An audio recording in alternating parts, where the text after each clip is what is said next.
I love avocado. So good. Thank you, Laura.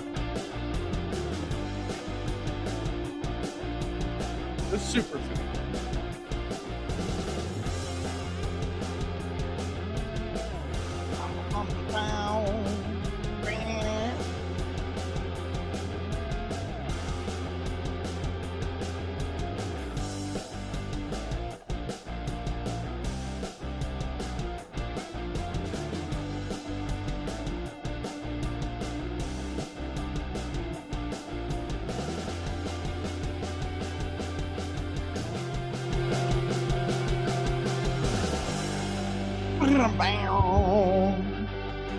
All right, that's quite enough.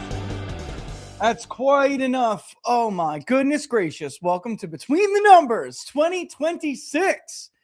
All right. I still have my tree up. January 3rd, it'll all come down. It's the saddest time. Maybe the saddest time is the day after Christmas. I don't know. But I always look forward to the new year. And then, of course, if you're like me, if you, well, 92% of you, according to the Christmas poll, celebrate Christmas. But if you're more on my camp and you believe that Jesus was in fact the Son of God, you really start to like look forward to Easter after this time period, because of course, without the resurrection, there's nothing, right? I mean, that's it. That's it. That's the day, man. Anyway, I hope you all had a great new year. I was looking at my locals. I didn't see anything bad. Thank God. It seems like every year there does seem to be something terrible that happens. But this we seem to have gotten through this, with the exception of one bad piece of news that I'd like to give him a shout out. I'd like to give him a shout out over. Unfortunately, after getting treatment, and the president and the vice president were amazingly responsive for this. But after Scott Adams did get, the treatment that he needed, it looked like it was not good, not a great prognosis. And we love you, Scott, over here, man. You're a legend. And some of us remember the beginning of all of this and the role that you played in it and how courageous you were, taking on your social norms that can be so difficult to stand up against, knowing that it means an incredible loss of revenue, ostracization from your social and professional circles, and you did it anyway. And he goes on this stream, guys, and he says, it's all bad news. I just want to make sure everyone keeps Victor Davis Hanson in their prayers, and I want to make sure that we think about this. Just still to this day, till the even in his darkest time, the guy is thinking of other people.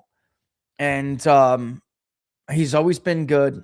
He's always been good to us. And he's just an amazing person. And there'll never be another Scott Adams ever, ever. So you're amazing, Scott, spending more time telling people the truth. And it's just an incredible thing. You're an incredible human being, brother. And, I wish you nothing but the best. And our family loves you and prays for you every day.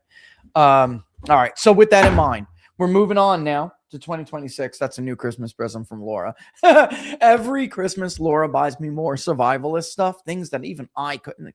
Oh, I didn't have that axe. Oh, I didn't have that chainsaw. Oh, I didn't have, or it's a hand chainsaw, or a glass breaker. I mean, just incredible. It's amazing. And I'm stacked for the, I am prepared because of this one. Fantastic. Look, it is January 2nd. Oh, by the way, don't forget to like the videos, share the videos if you guys like them. You know the rundown. Let's really quick, before we get into the first few events setting the tone for 2026, let's look at how 2025 ended.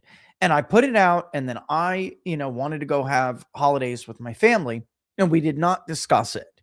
But unless you're on locals where I gave my thoughts, you might not. And yeah, I think I am getting a little sick, by the way. But unless you're on locals, you didn't really see what is maybe more of my commentary about it. But the final generic ballot and the final approval rating for Trump going into 26, the end of 25, I think really was icing on the cake to how this entire year ended, because Trump's approval rating rebounded in our polling. It did. It's not positive like some others, but it did rebound. Yet the generic ballot situation for Republicans got worse. And this is not surprising if you have followed us, not just all last year, but in so many, all through the Trump years.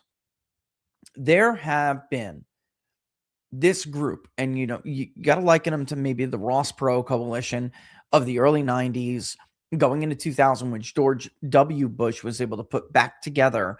And that's how he was able to defy all of the pundits, including Alan Derelichtman and his fake key model, because he brought these, what we now call Trump or bust voters, back into the fold, in the Republican fold. And he did it arguing a certain platform that does sound a lot like America First. Ross Perot, by the way, not traditional right wing, sounded a lot like America First. Herbert Walker Bush decided that he wasn't going to pay attention to the voting coalition that elected him and his boss, Ronald Reagan, at the top of the ticket, not once, but twice, in overwhelming landslides. He decided that he was going to take a more traditional Republican route, and they abandoned him. Ross Perot got 20% of the vote, and Bill Clinton was elected president. Ross Perot would later run again in 96 and get a little less, but it was enough to deny Republicans the presidency. 2 times, not once, but 2 times. William Jefferson Clinton was elected to the presidency without even coming close to winning the popular vote. So funny how liberals make a big deal over Donald Trump not winning it in 2016, but Trump came a hell of a lot closer than Bill Clinton ever did. They fractured off the Ross Perot coalition. And it wasn't until, well, again, it's fair to say Bush did bring them back, saying, we cannot be the world's policeman. He won New Hampshire. You know who the only other Republican to even come close? Donald Trump.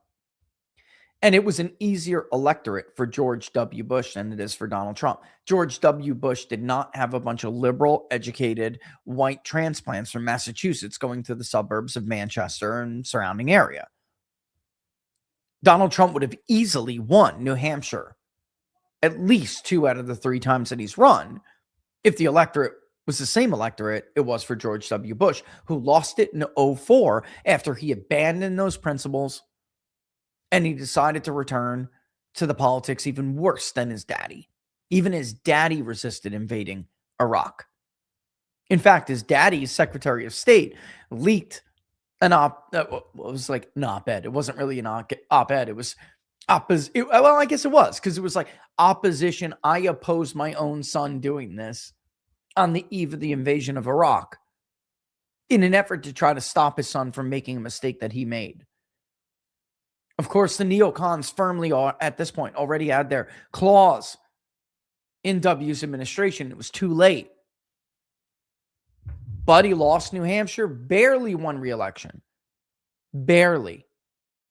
0.2 of a percentage point in the state of Iowa. That's it. We all pretend like Bush won by so much because he won 50.7, I believe, of the vote. I'd have to go back and look.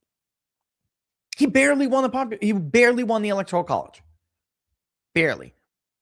Trump, when he won 2 out of 3 elections, won much more comfortable margins than George W. Bush, despite the popular vote both times.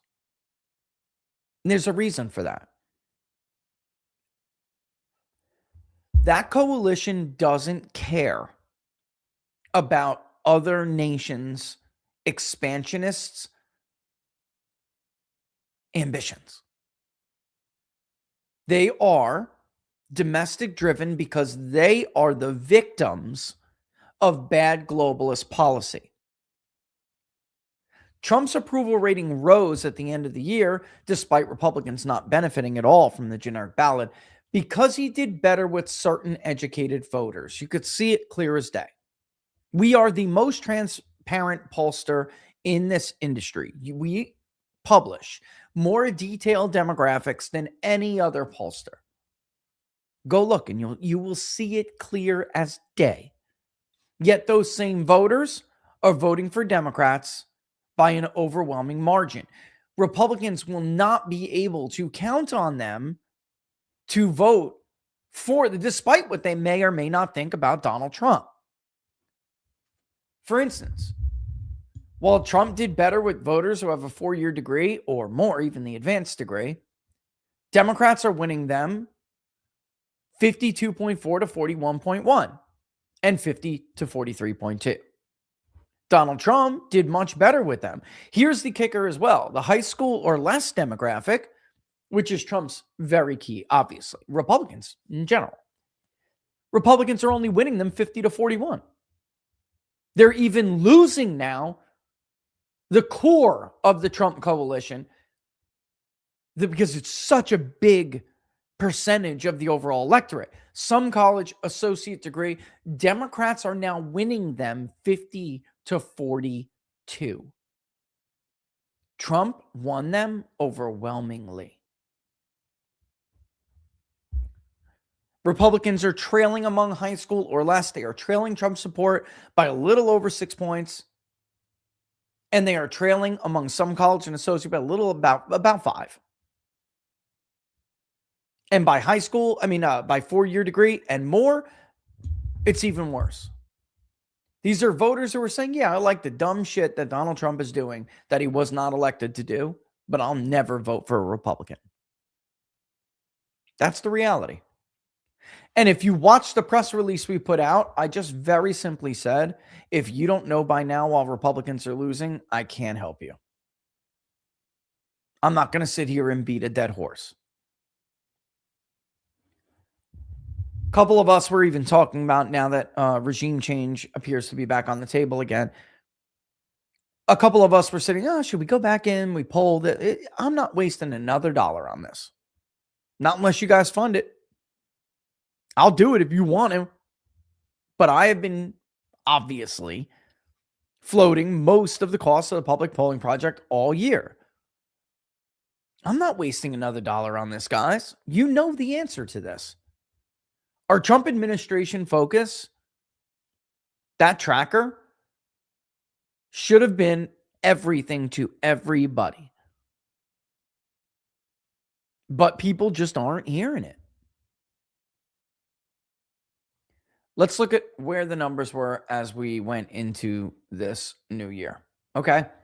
I chose to put up these demographics as opposed to traditional demographics because at the end of the day, education, race, party, whatever it may be, it doesn't matter. Let's just look at what will determine the likely voter model as we get closer to the election and these things close up a little bit more. Certain to vote. 50 to 41. 50 to 41 Democrat. Likely to vote, Republicans have a slight edge, 43 to, well, that's not slight, but they're such a smaller share of the likely voter model, 43 to 44.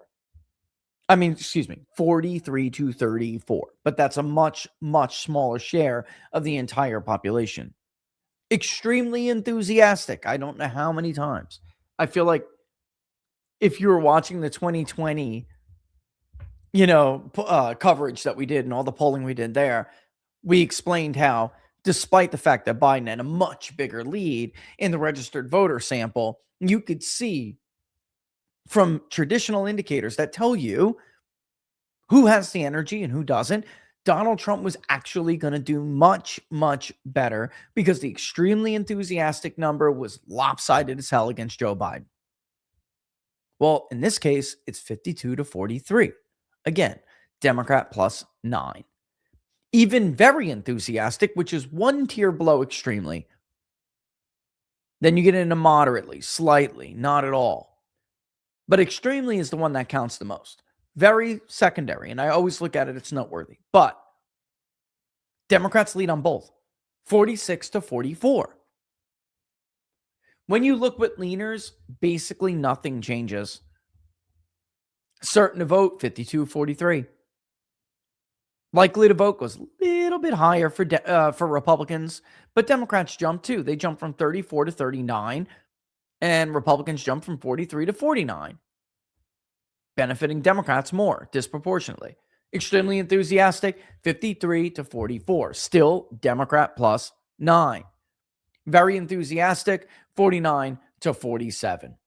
So it will take a lot. I'm not saying this thing is over, but it will take a lot for Republicans to wake up not only their base that is look, this is called disaffection. And it will impact your leaning independents. Democrats are winning, and they're winning independents by it depends, 12 to 20 points, depending on this, whether you're looking at registered voter, likely voter, did they vote in 18, did they vote in 22? Because when you are, and here, actually, let me pull it up. When you are losing the battle of motivation, it's not just going to be with your own base. It will be with the independent vote who leans for you. You will also lose that. Let's just go initially here before we look at anything. Democrats are actually winning the senior vote. Unlike other pollsters, we do not overstate Democratic support among seniors because that's why we give you age detail. We have a large enough sample where we can separate seniors from super seniors. And you can see here, the Democrats are winning them both. It's just that super seniors, really close. So let's say, if Republicans wound up winning them by a few points, it wouldn't be all that shocking because, sampling errors for subgroups are higher. Look at the core Republican groups that have been like key to Donald Trump's victories and his coalition. 30 to 39, basically even. 40 to 49, basically even. Even the 50 to 64 Democrats are winning. They're winning basically every age group. It's a disaster. There are real signs that Democrats are going to overperform their polls. And they have been.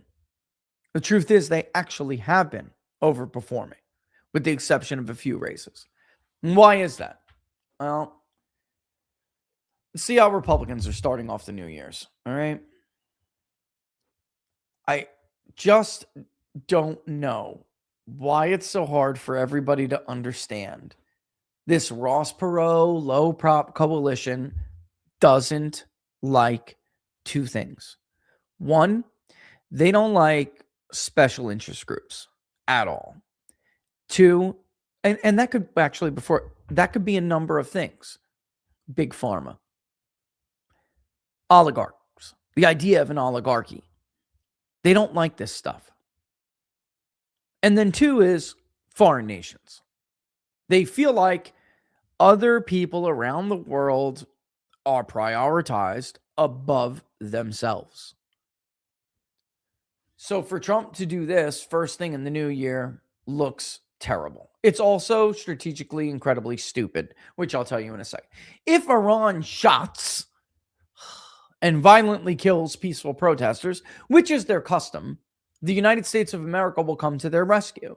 We are locked and loaded and ready to go. Thank you for your attention to this matter, President Donald J. Trump. Well, ladies and gentlemen, are we seriously arguing whether or not we were right and other people were wrong about how the trajectory, or I would say, the trajectory of the America First agenda would go if Donald Trump did things like lob missiles at Iran's nuclear facilities? This government cannot walk and chew bubblegum at the same time. It's either you deal with foreign affairs and you get involved in the meddling with other nations, or you deal with the domestic front. That was the terrible lesson Woodrow Wilson learned. The government simply can't do it. Whether the president can do it, it's irrelevant, because all of the attention from Congress and elsewhere will be diverted to these things. And in the summer, and in case you didn't see the thread I put up on X earlier, nobody will ever say this because they're all so afraid that they won't get polling contracts if they tell you this, but it's true. The people who tracked the New York mayoral race. Zohran Mamdani was sworn in yesterday. People were pretty pissed. Well, guess what? The bombing of Iran in June of last year was the pivot moment in the Democratic primary. Everyone who polled that race and tracked it knows it. They just don't want to say it. They're afraid to.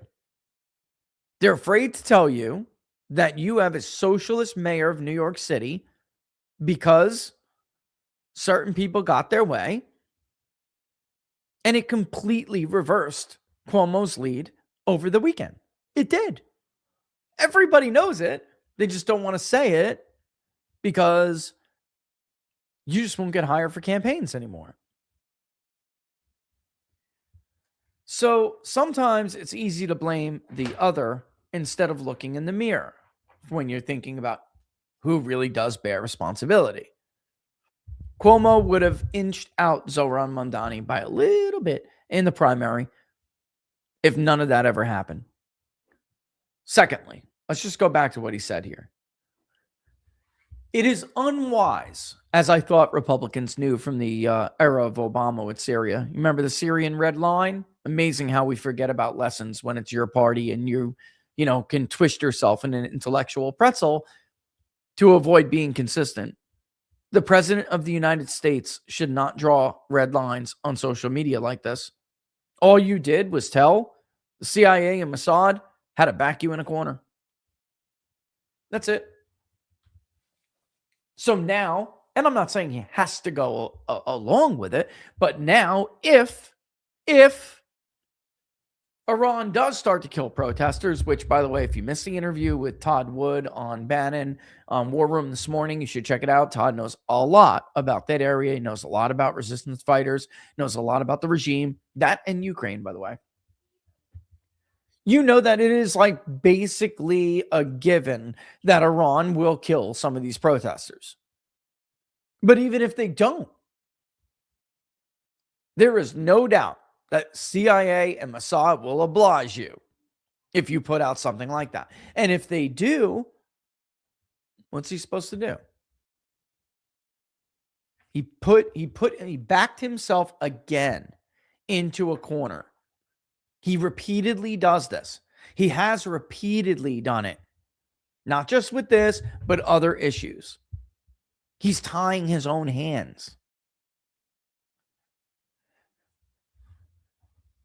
2025 ended with 53.4% saying they believe the Trump administration is too focused on foreign affairs and needs to refocus on domestic affairs. Only 17.9% said they believe that Trump is too focused on domestic and needs to refocus on foreign. The rest say that it's about even. It has been remarkably stable since we started the tracker. This is why am I getting involved? Look, while people cheerlead and clap like seals on social media, the White House knows I'm right. And that I have been right. Their argument, and people in Congress, their argument has been, we know. Yes, you were right. But we're going to turn it around because in 2026, all of this stuff is going to happen. This thing's going to kick in from the BBB. That thing's going to kick in. Blah, blah, blah, blah. Not to mention this big reliance on no tax on tips when you better hope that people even know how to file correctly. And blue states, by the way, aren't stealing it because they are, while the administration does nothing. They are telling you all of this stuff is going to turn around as if the economy, and that, by the way, what's so flawed about this is as if the economy is all that matters. It's not all that matters. To bring out this coalition, it's not.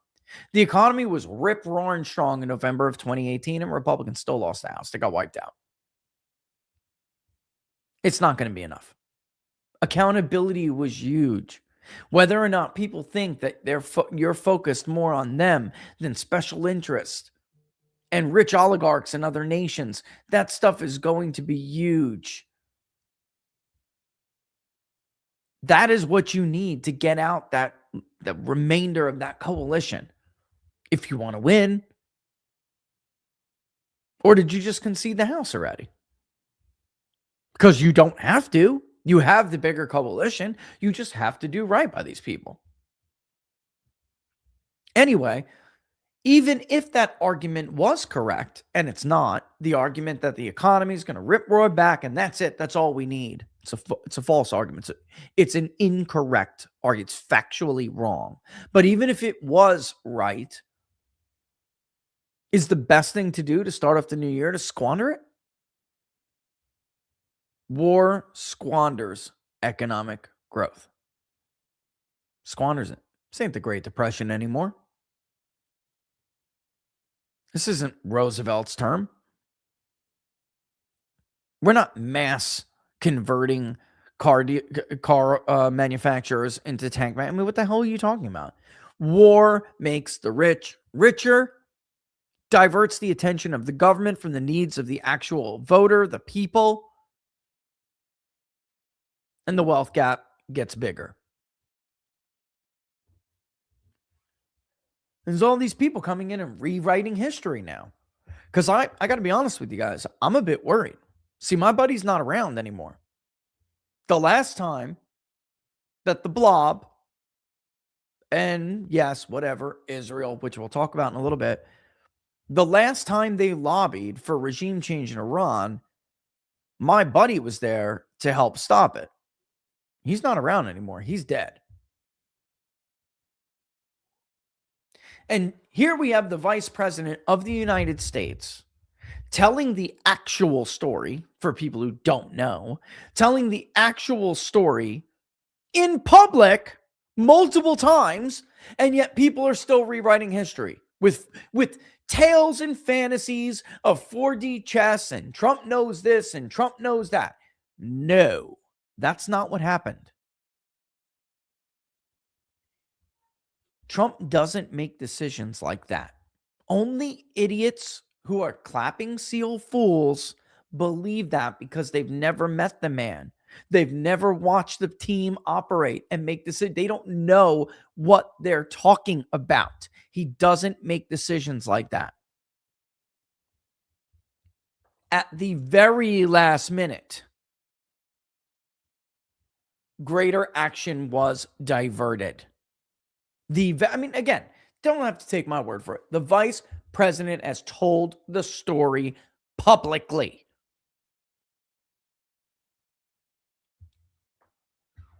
This time could be different. We'll see. I hope not, but we'll see. Because all of that economic gain will be washed down the tube.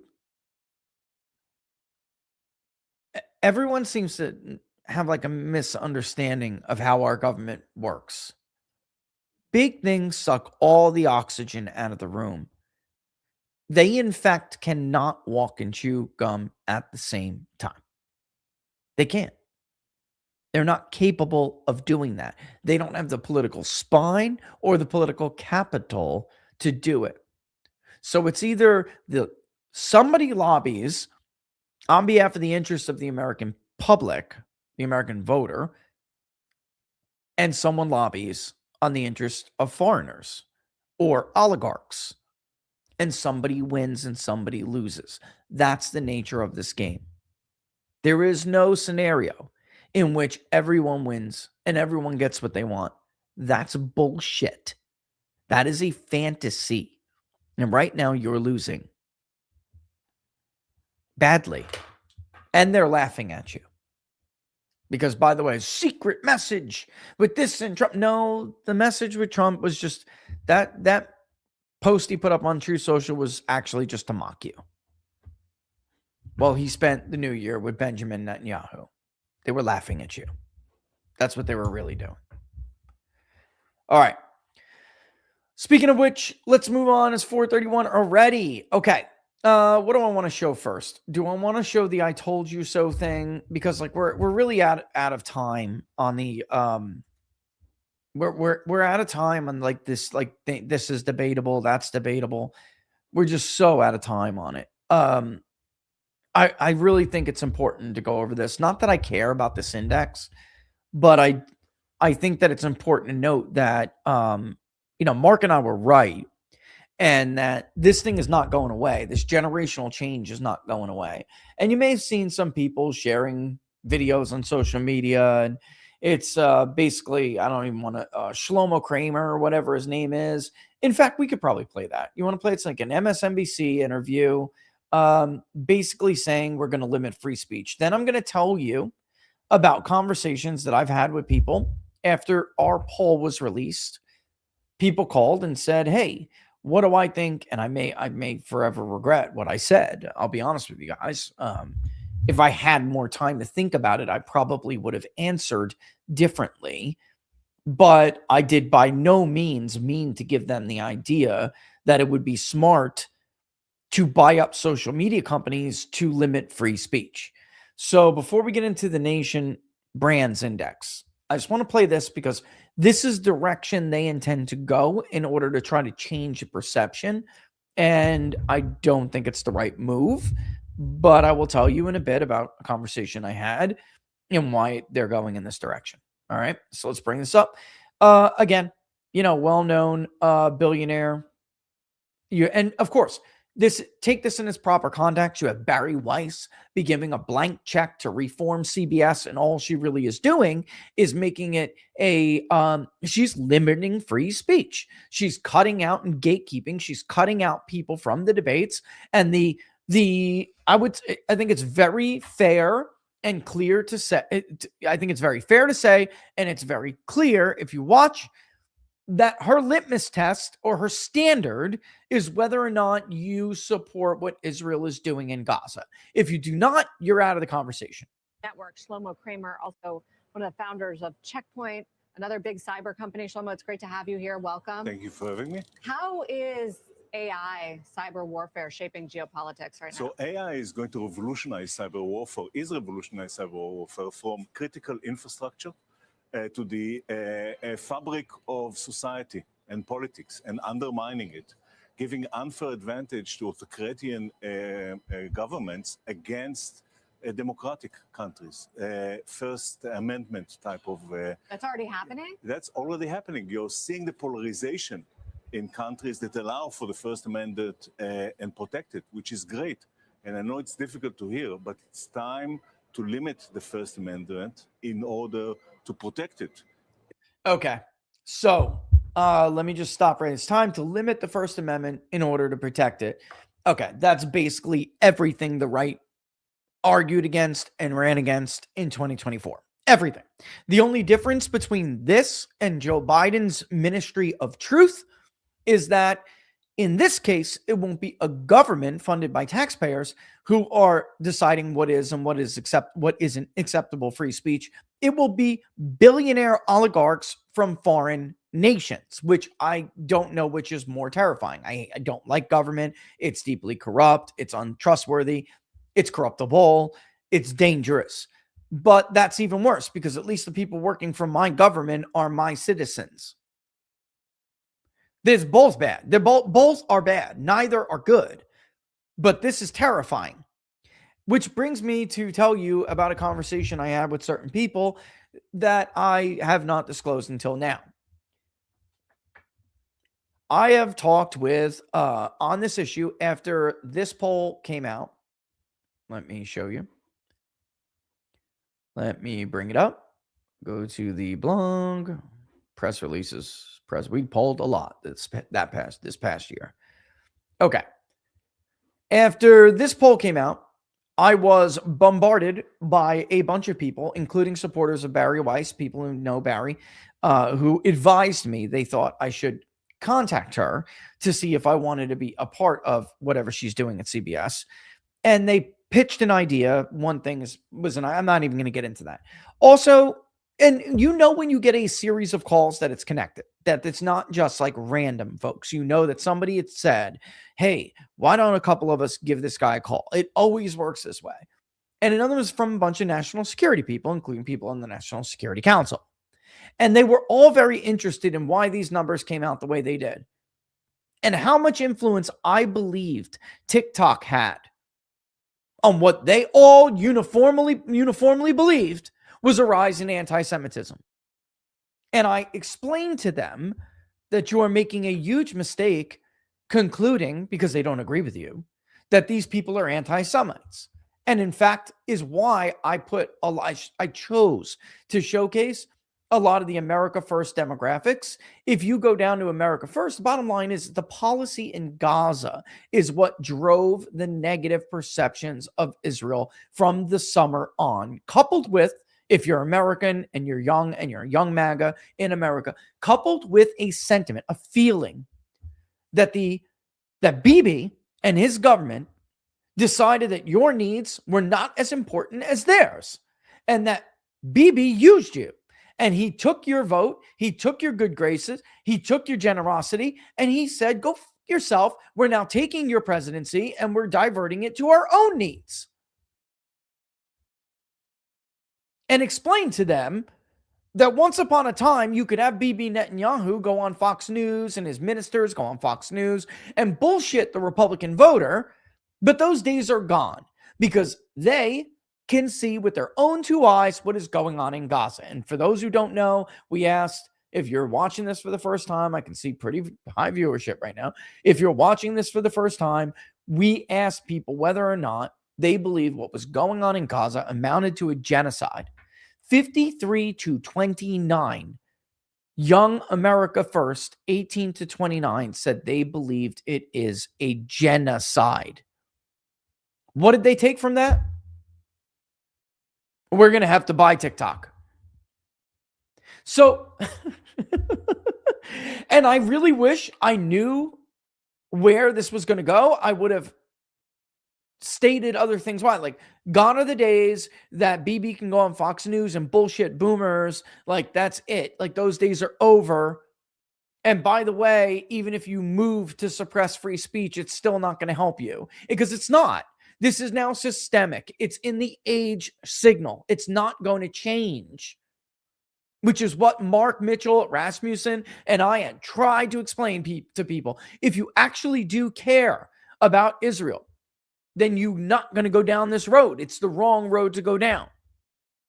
Unleashing the Mark Levins and the idiots to attack me and Mark and Dave Smith. And right, if Charlie was still alive, Mark would be calling Charlie an anti-Semite because Charlie's on the same place, wasn't the same place as the voters were.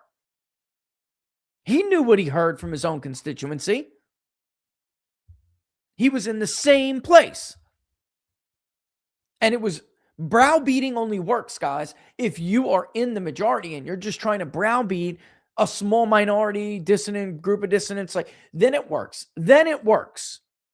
It doesn't work when you're now the minority, when you're 29.7%. It doesn't work then. Nobody listened. We were all anti-Semites, yada, yada, yada, yada, yada, yada. And they've since, and you have seen it, they have since moved to try to limit the debate. Ellison's going to buy TikTok and Trump's going to let it go. Even though the Chinese use TikTok to exploit COVID and to exploit unsolicited mail-in balloting in an effort to defraud you of your own presidential election and every other election on that ballot. But the Republican Party didn't give a shit then.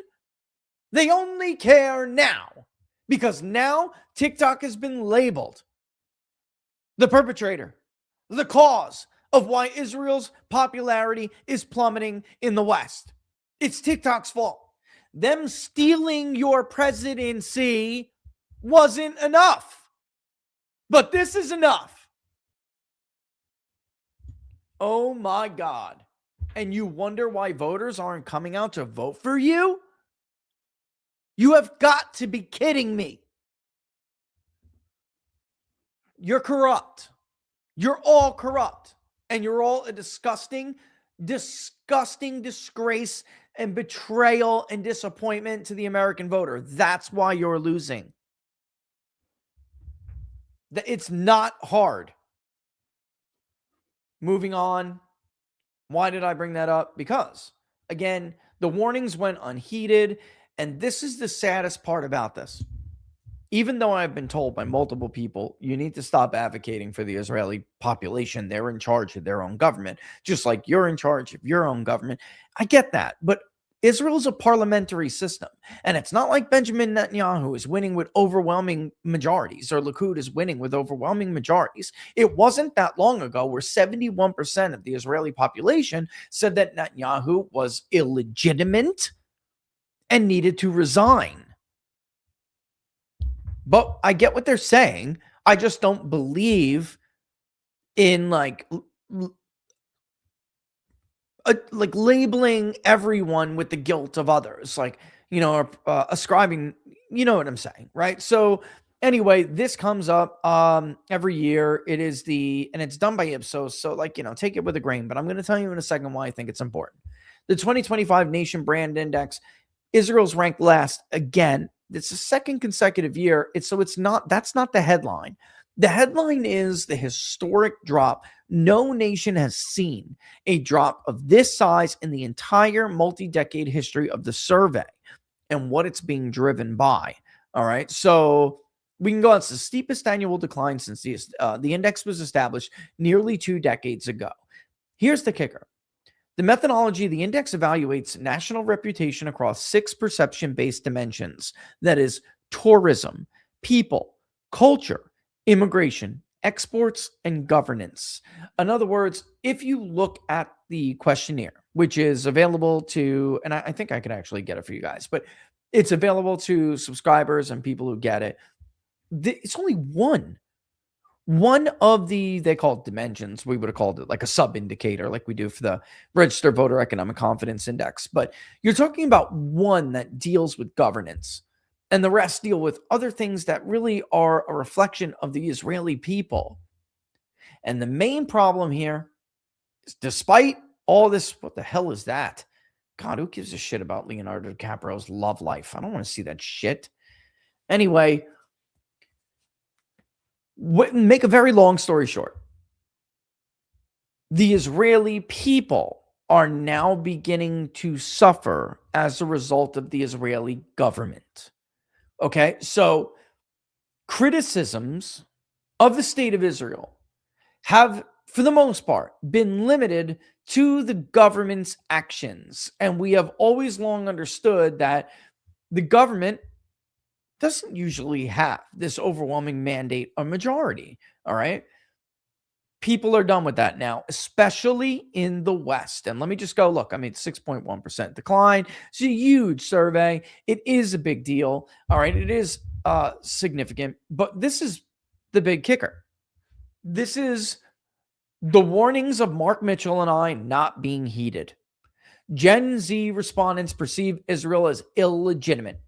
If you go in and look at the survey and you look at, you know, how many responses came from where, you'll see that it was Gen Z in Western countries. And because we are such a big nation, the US has a large, disproportionate impact on subgroups in a survey like that. So what I'm saying is, this is American Gen Z and other Western countries, but American having a lopsided impact on it, driving this, saying that they don't like Israel.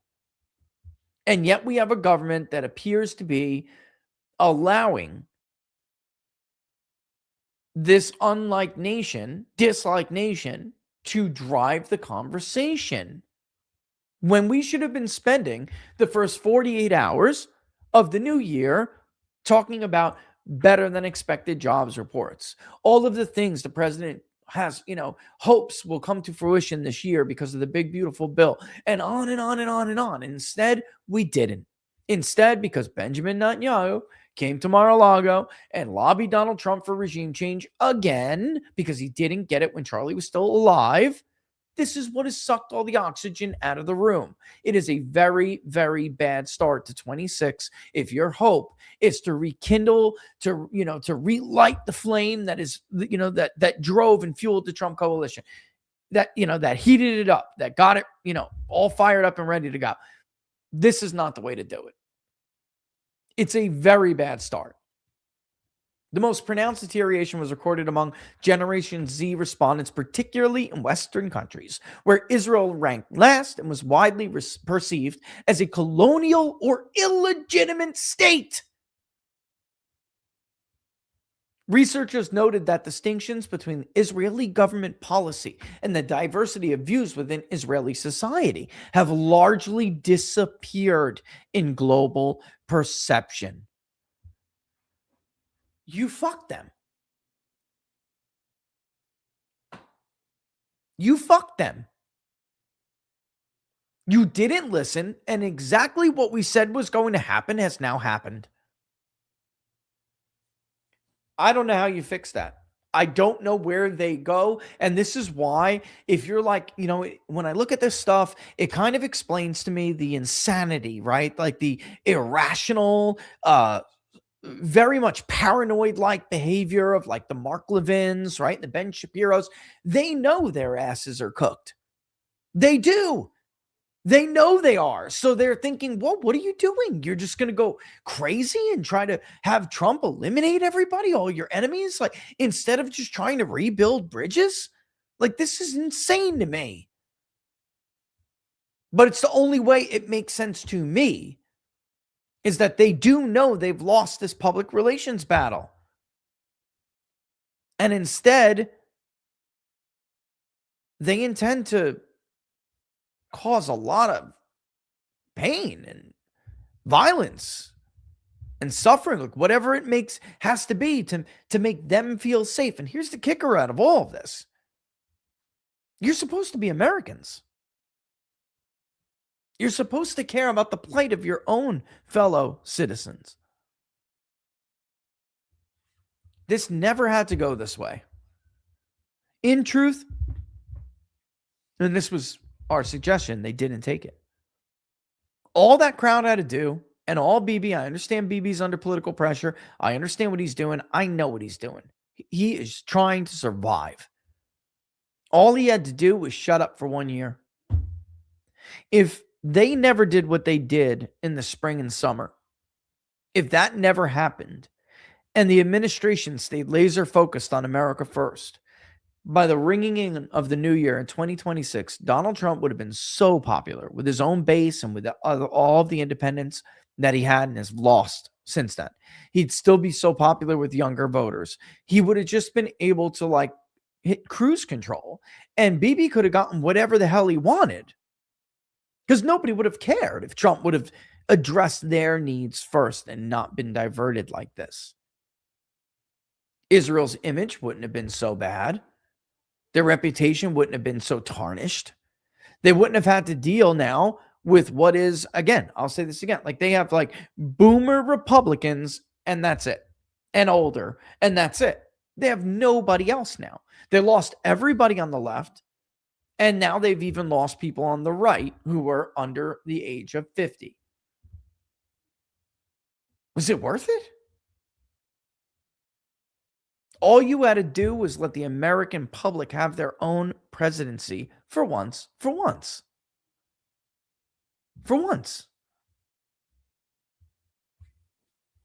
And come the next year, come 26, when it's typical lame duck politic time, and the president doesn't need to worry about his political capital anymore, how much he has to spend, then you get what you want. Everybody would have been happier. But unfortunately, privileged elitists don't think like that. They laugh at the idea of ever having to wait for the likes of you. You're just the dumb, unwashed masses to them. They're going to get what they want. And you're going to shut the fuck up, and you're going to enjoy the crumbs that they may throw off the table. It's just true. It's true. It never would have crossed their mind to just wait a few months. How dare you tell them to wait?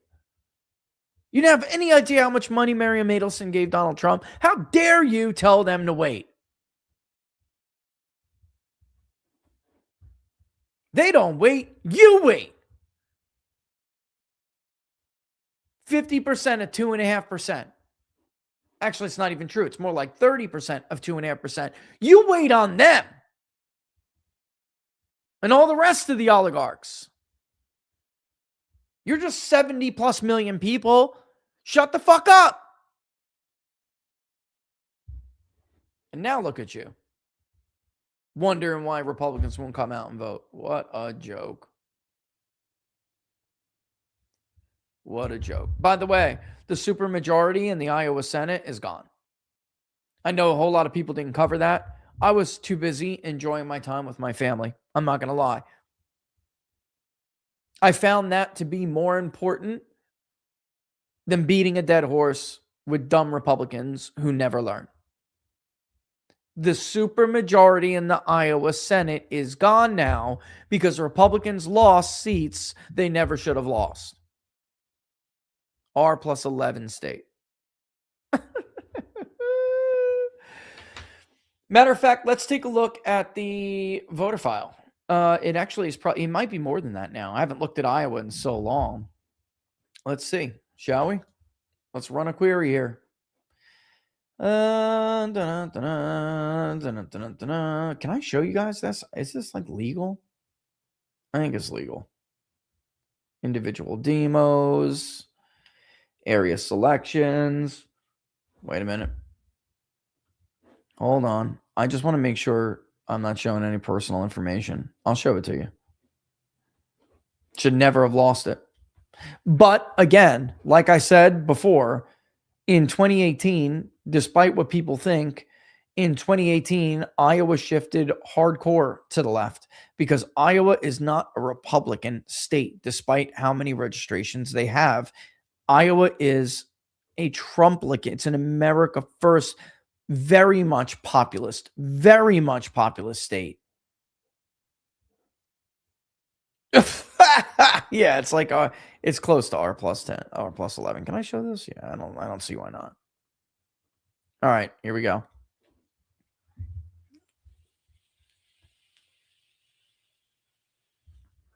Actually, looks like they've lost some, but whatever. 36.8% Republican, 27.8% Democrat. So once upon a time, it was R+11.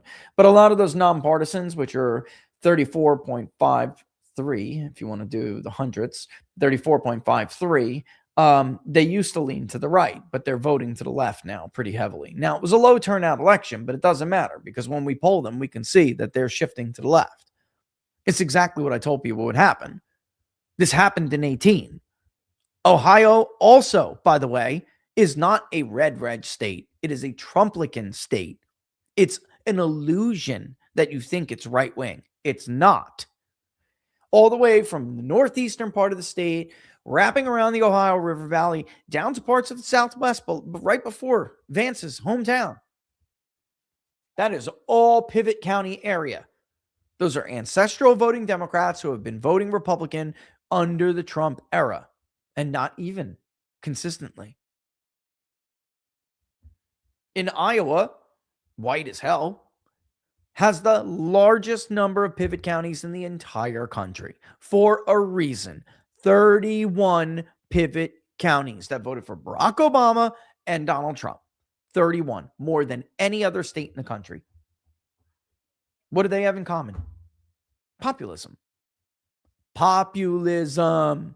They're not Republican. I mean, you have your talking points and your bullshit excuses, and I have actual election data and reality. It is what it is. Paul, I'm going to show this comment in a second because that's a whole other level of how screwed Republicans are if they don't get their heads out of their asses. Number one on a rank distribution this week was the economy and cost of living and inflation, right? As other people would say affordability. I'm not going to change our word because the political nomenclature is shifting, right? We all know what we call it, and if they can accurately recognize it as cost of living inflation, they'll pick it. Number two is the economy and jobs. Number three is healthcare. Rich, healthcare will overshadow everything this year. Everyone I've talked to is pissed. Everyone blaming reps and Dems alike. I totally agree. And it's amazing. It goes to show, it's like a testament, even though people don't really trust big media anymore, they have so much infrastructure on their side, whether it's like Netflix and Warner Brothers, right? The propaganda out of there, which Trump has done nothing against. I will go meet with antitrust oh my God, we got to talk about that. I'm going to be in DC for like 2 weeks out of this month. Talking with different people. I have to work this out on the show. I don't know how I'm going to do this yet, but whether it's that or it's still the legacy media, the corporate media, even though it is a verifiable fact, it is demonstrably true that healthcare costs, they were on the rise, but the rate of increase accelerated dramatically after the passage of the Affordable Care Act. You love how Democrats do that, by the way. The Inflation Reduction Act sends inflation to the moon.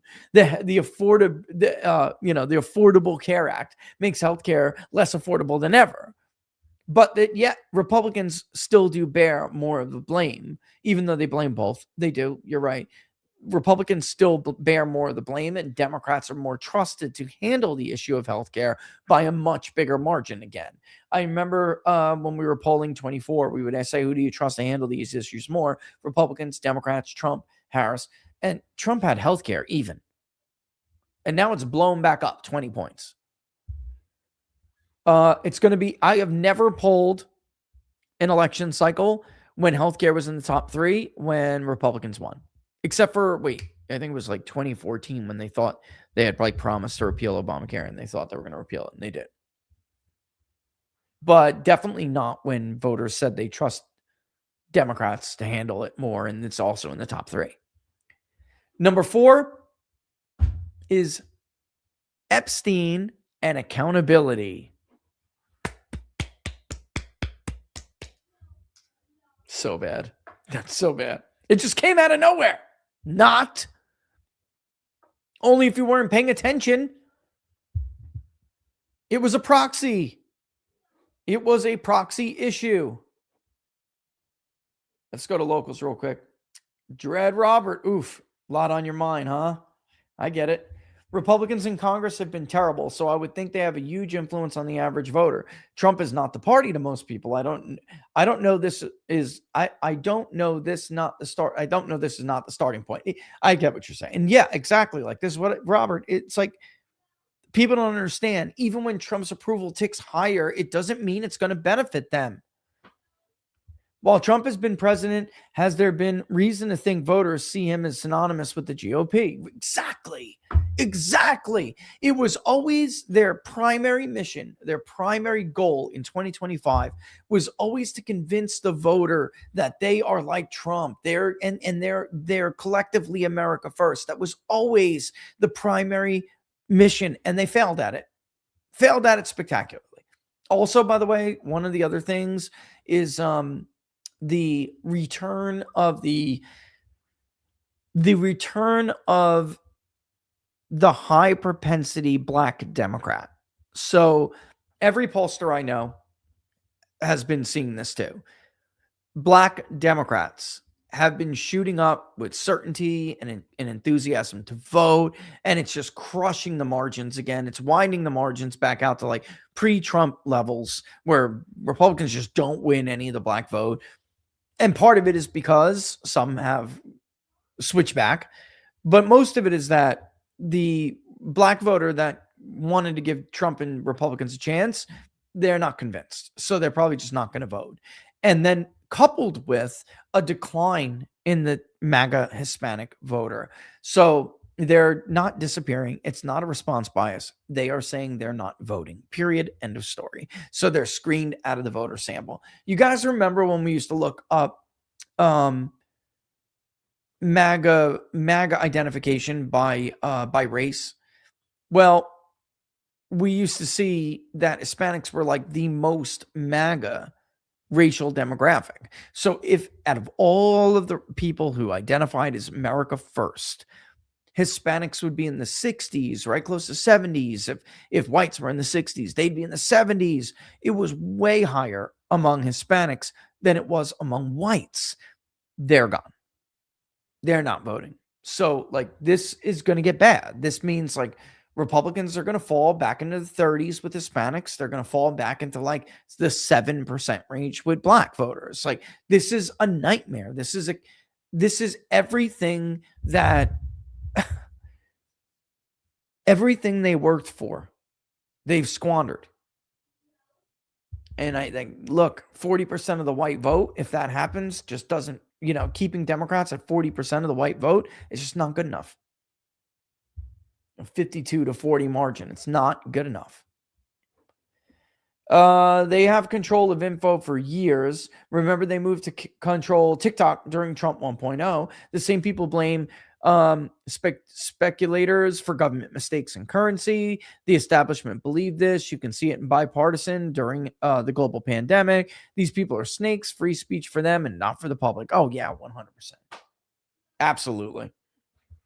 Absolutely. But, notice the FBI is hiding this, by the way. They're hiding this. There's tons of evidence. Chinese, including through the use of TikTok, exploited unsolicited mail-in ballots to help Biden get elected. That's a fact. And they're hiding that, and the administration knows it. And many people in Congress know it, if they're paying attention. None of that mattered. None of that mattered. Suddenly, they get labeled the reason Israel is suffering from a brand issue, and we've got to take TikTok, got to put it in the hands of Larry Ellison. It's disgusting. They could give a shit less about your own problems. It's just, they rigged an election, and they don't care. But God forbid. Why is that?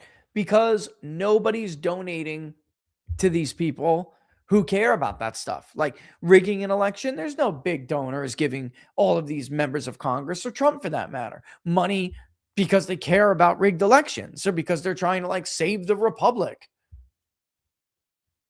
But a shitload of people gave money through AIPAC, so they care now about that. It's just, guys, anyone who's followed the TikTok story, it's just gross. It's just such a betrayal.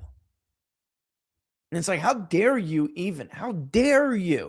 blame the American voter for not wanting to show because of what you've done? How dare you?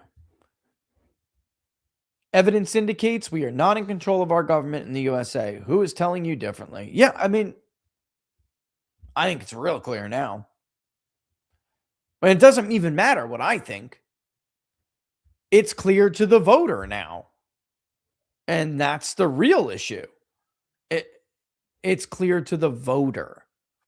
And that's something Republicans are going to have to change if they think they have any hope whatsoever. And the sad thing is I don't think you have to. If you're Republicans, you don't have to just concede it. Roger Stone the other day was like, what the fuck is up with all these people who just give up? Like, oh, it's Democrat +3. That's not that bad. Bitch, you're losing. It never had to be Democrat +3. Roger's right. Instead of sitting there making excuses like, but it was way worse between 18. Different maps, dummies. Different maps. One more favorable to Democrats. Who cares? That's excuse making. You're just accepting it. You're just accepting it. They get 1 seat majority. And the agenda is done. Our country will be, even Nancy Pelosi is trying to tell them, by the way, not to do what they did last time. But they will. They can't help themselves. They're fanatics. And I actually know this as a fact. They're doing it differently this time. They're building cases around his cabinet. And then they'll come for him when they have removed the people that they feel are actually MAGA. Robert Kennedy, Tulsi Gabbard. and then idiots who made it super easy. Secretary Noem. Even I looked at that and had no explanation. I would never be able to defend. Oh my God. I love you, Brian. Oh my God. The only race that matters is Graham must be beaten, even if Dan's has to run a spoiler campaign upon losing the primary. If this whole populist ecosystem starts now, we can ensure Graham loses. Oh my God. I love you. Graham has to go. Graham has got to go. Laura's going to be pissed. I changed my hair. I changed it up. Oh, no. Graham's got to go. Paul Dans has got to win. I don't know if Paul would run a spoiler campaign or not, but I know this. He's not planning on having to. He's planning on winning. And, the worst thing that could happen for Lindsey Graham is regime change in Iran. That's the worst thing that could happen. A regime change operation. By the way, Lindsey Graham is under investigation. So, imagine if this was like a MAGA person. If this was going on like a true blue America First guy. Imagine if the Department of Defense and the State Department had information that led to an investigation that Lindsey Graham, right, or whatever, that particular senator had been taking foreign aid money in very short, like skimming off the top, and the money was being redirected to bank accounts under their name. Do you think these guys get away with it forever? Like Bob Menendez got away with it forever until finally he got crossed and it was time for Bob to go, and they were worried he was going to take other Dems down, so they just had to get rid of him, right? So what's his name? Higgins, what we used to call him, I can't even remember, Teddy Bear or something, I don't remember. They were worried that Menendez was actually going to be beaten by him. So they finally indicted him and got rid of him. If this was somebody who was like look what they did to Ken Paxton in Texas, like all of these things, like two totally different sets of standards. If there was even a modicum, iota, like a hint of impropriety with these America First candidates, they're just everything, the full weight of everything just comes down and bang to bear on them. If it's Lindsey Graham, everyone's going to run interference. Like, I can't believe the president even knows about this, by the way. He does. I can tell you, he knows that the Department of Defense found something. Well, how could you continue to support this guy? He stole taxpayer money. Like, whatever. Okay. Well, everyone's presumed innocent. Yeah, okay. Like we are. The guy's a crook. Do you guys remember the congressional check fraud in the 90s? Do you remember that? Where they were like running a fraudulent bank account, stealing money. Do you remember that? And it hit both parties. It included so many members. Like we'd have to wipe away the entire Congress. Do you remember that? That's how it was explained to me. That's how bad this is. But what else would we have expected? What else? Paul Dan's got to win that primary. It's just, money cannot be that influential on our system. Otherwise, it, like Tucker said, it means the system just doesn't work. It just doesn't work anymore, Brian. If you were to just do an ideological test and say, which comes closer to your view on these issues? Bang, bang, bang, bang, bang, bang, bang. And you laid out everything from domestic to foreign policy. They would clearly align with Paul Dan's more. But money, the perversion, and the poison that big money has in politics, Lindsey Graham wins, even though he's had, in the past, he's had some people challenge him. One guy, they ruined his life for it. Lindsey Graham demanded he be prosecuted, and he was. Guy's life was totally destroyed, including his family. They don't agree with Lindsey Graham. Do you agree with Lindsey Graham on Ukraine? Do you agree with Lindsey Graham on Israel? Should we have regime change in Iran? Like, whatever. Go down the list. Do you think we should have this much for the defense budget? Do you think we should do this? Whatever. Everything. Tariffs, by the way. Abortion. Same-sex marriage. Everything. Like, literally everything. Transgender. Bathrooms. Surgeries. That's full of shit. Literally, voters of South Carolina literally don't agree with him over Paul Dans on anything. So if money has this much of an impact, we might as well just call it a day. But it can't be. And I refuse to, honestly, I just think that, you need just enough to get your message out. Just enough. You don't need to be able to match them dollar for dollar, but you need just enough to get your message out. Money, unfortunately, does have a place, Owen says, the only thing we have is votes. If we vote for Democrats in key races, we can be spokes in the GOP wheel. We have been the frog they sting crossing the river. The people need to be the scorpion now. Them being not as bad as Democrats isn't good enough. It just means that nothing is done while they are in office until Dems get in to continue destroying us or never stop, even when the GOP is in, quote, power. Yeah, I mean, Owen, I've always told people, I agree with you on that. I've always told people this idea that like, oh, but an R is better than nothing. That's not true. You know who says that, Owen? People who don't know these people. That's who says that. Like, I think I would vote for, let me come up with two, just so people understand where I'm coming from. I would vote for Ro Khanna over Don Bacon any day. I would. I'm not for.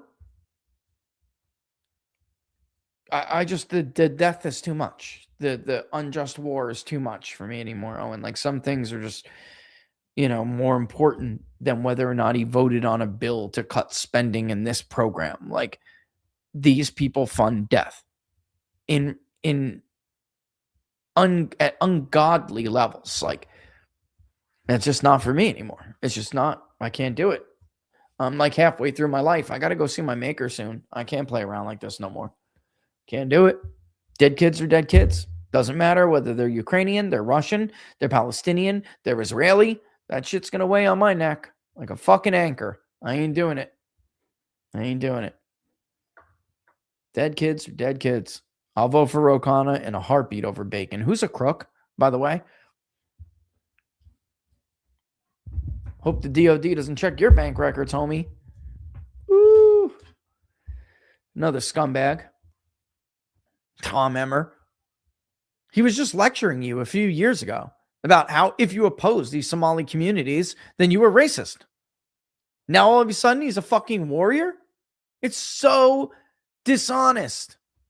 Like, I think Owen is on to something here. Like, you're allowing them to do this. And the same goes for Democrats. Like, if you just continue to vote for Democrats because they're better than Republicans, then you're doing the same thing. Like, you're not. Both people have to hold their own accountable. And if you're just like tribal voting, we're going nowhere.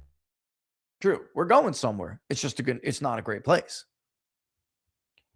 Oh my God, it's 5:15 already. All right. Whew. Locals. I got my father and mother-in-law coming, my in-laws coming this weekend, but I think we're still going to be able to do book club on Sunday. I know we didn't do it last weekend, but look, even the People's Pundit needs a break here and there. I had this like huge project too that I had to wrap up before the new year, and thank God I got it done. But I don't want to miss too many book clubs because this month, I'm going to be in DC quite a bit. And then once I'm done doing all like business stuff, I'm going to Cerno's party, man. I'm going to hang out with Cerno. It's been too long. So that's like later in the week. So it's going to be a lot of traveling. So I don't want to miss too much of the book club stuff. All right. So we'll try to get that in there. Okay. What else? I think that's about it. After that, it's Monday. That's about all. Don't forget, link to the public polling project is in the description below. Don't forget to share it far and wide. Yeah, look, guys, before I go, I'm going to say this. It would be an incredibly stupid move to start off the year with a regime change. It would just be incredibly dumb. I don't think you need military action in order to topple the regime. I think that if you implemented, it will take time. You're not going to get what you want right away. But guess what? Why don't you take a backseat behind the American public and fucking wait a few years for once? They've been waiting for decades. All you have to do is reinstitute what Trump had before. He knows this. He understands this. And by the way, if Biden didn't reinstitute those exemptions, they wouldn't have been able to pay for the terror attack in October in 2023. Anyway, they funded that. Biden, congratulations. You funded that terror attack against Israel. You did it. Trump could choke him out. Don't let our allies buy Iranian oil behind our back. It's not hard. And they'll fall. But they don't need American lives to do it.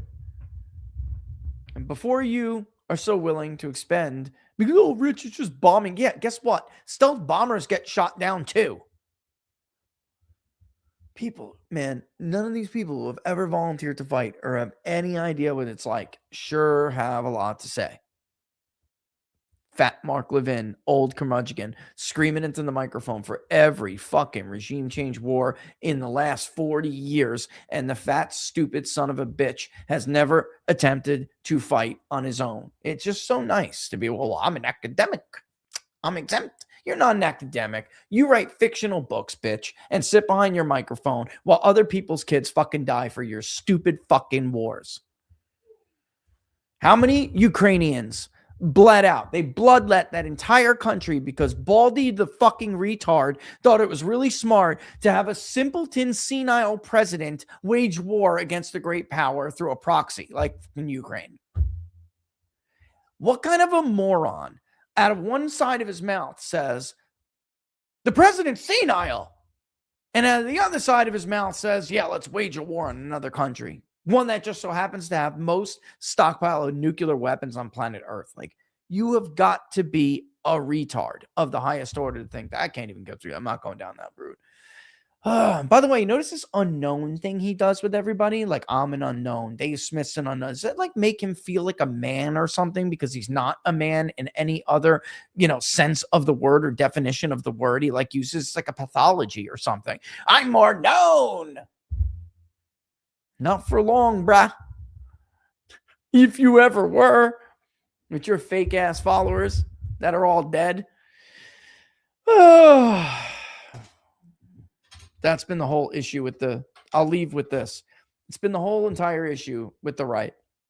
You have a bunch of losers who were incredibly bad, not poor, not mediocre, incredibly bad stewards of the American inheritance, in the American dream, the American economy, the peace dividend, everything that was granted to them from people, better men who came before them. They were incredibly shitty stewards of this promise and destroyed it for the future generations. They're horrible at governing. They were barely managing the decline of our nation. They destroyed the only opposition party to the statist left. They wrecked it all. And they can't just reconcile with their desire and want for power to maintain and hold on to power. And they won't just move and step aside and let the new generation fix what they broke. Because they want their parties. They want their power. They don't want to give it up. And that's all this is. They have no constituency. They have no votes, which is why what you said, Owen, is probably time to start thinking like that. All they have is money and influence in the institutions that they're helping to destroy. That's all they have. It's this entire infighting is really just them refusing to step aside and let better men fix their fuck ups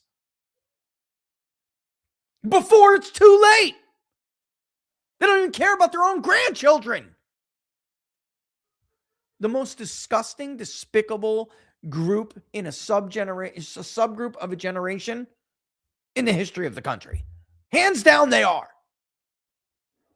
40 children in debt. You fucking losers. Don't forget to like and follow. We are, in fact, truly everywhere now. Follow the gram at peoples_pundit. At peoples_pundit. Oh my God. I got to stick this in the thing. I got to hang on for a little bit longer while I get my follow the gram, people. Follow the gram. Let's go to profile. Bang. There it is. I'll also have the whoop. Here you go, locals. Don't forget, follow the gram, please. YouTube, please follow the gram. Thank you. Thank you. Look, my daughter's like, and I pulled it. So I like actually got data to back it up that she's right. She was like, that's great, Dad. You got a huge following on Twitter. That's great. But what you don't have is an Instagram. I'm going to start you on an Instagram, and every show I need you to push people on Instagram because especially my generation, they follow more on it. They are on Instagram more than anything else. And she's 100% correct. I don't know if I have it right here. Do I? I thought I did have the social media one. No, I guess not. I thought I had it. But she's right. 18 to 29-year-olds, definitely.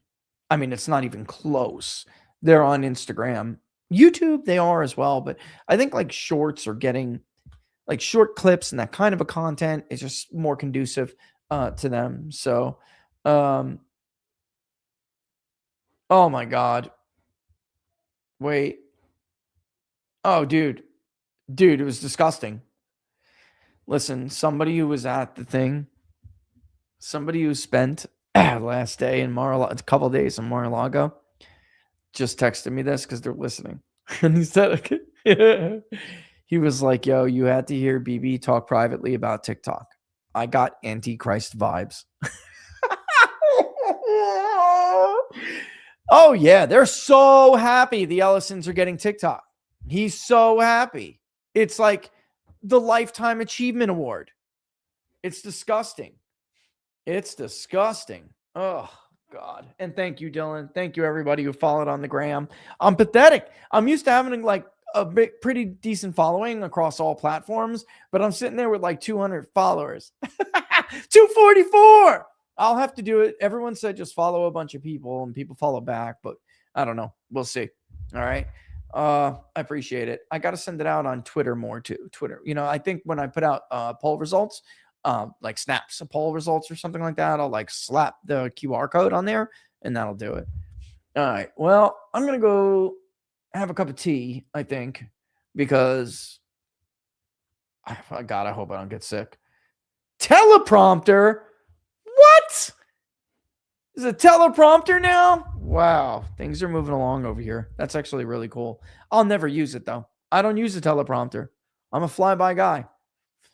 That's pretty cool though. I like it. I don't know when I'll ever use it. All right. Nothing but love for you guys. 5:30. Yup. I'm going to get myself some Sicilian pizza and have a cup of tea and chill out for a little bit. And I'll see you guys, tomorrow on Locals. Who says don't forget to like and share. Like and share. Thanks for watching, folks.